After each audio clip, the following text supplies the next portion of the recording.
Find area of circle if it's diameter is 4 pi అంటున్నాడు. Diameter అంటే centre నుంచి pass అయ్యి సర్కిల్ ని 2 పాయింట్స్ లో టచ్ చేస్తుంది. ఓకే, సో ఇది మొత్తం 4 పై అంటున్నాడు. So what is the area of a circle formula? Pi r square. Okay, r అంటే రేడియస్. సో రేడియస్ అంటే డయామీటర్ కి హాఫ్ ఉంటుంది. అంటే ఈ మొత్తం 4 పై అయితే ఇది 2 పై ఉంటుంది, హాఫ్ ఉంటుంది. ఓకే, సో ఇక సబ్స్టిట్యూట్ చేయండి, 2 పై హోల్ స్క్వేర్ అవుతుంది. ఓకే, అప్పుడు ఏమవుతుంది? పై ఎలా రాసుకోండి? 2 స్క్వేర్ ఏమో 4, పై స్క్వేర్ ఏమో pi square. So 4 pi into pi, pi cube.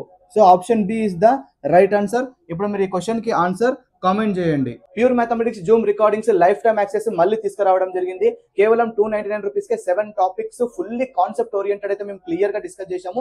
All government job exams కి అయితే యూస్ఫుల్ అవుతుంది. Trigonometry, heights and distance, geometry, algebra, mensuration, statistics, ages, ఈ 7 టాపిక్స్ పైన మీకు క్లాసెస్ అయితే ఉంటాయి. ఇంట్రెస్ట్ ఉన్న వాళ్ళు స్క్రీన్ పైన వాట్సాప్ నెంబర్ కనిపిస్తుంది కదా, అదే విధంగా ఇన్స్టాగ్రామ్ లో వాట్సాప్ అనే ఆప్షన్ కూడా ఇచ్చాను. మీరు ప్యూర్ మ్యాథ్స్ అని మెసేజ్ చేయండి, నేను ఫర్దర్ డీటెయిల్స్ మీకు పంపిస్తాను. పేమెంట్ ఎలా చేయాలి, క్లాసెస్ ఎలా పంపిస్తాం అనేది. Thank you so much.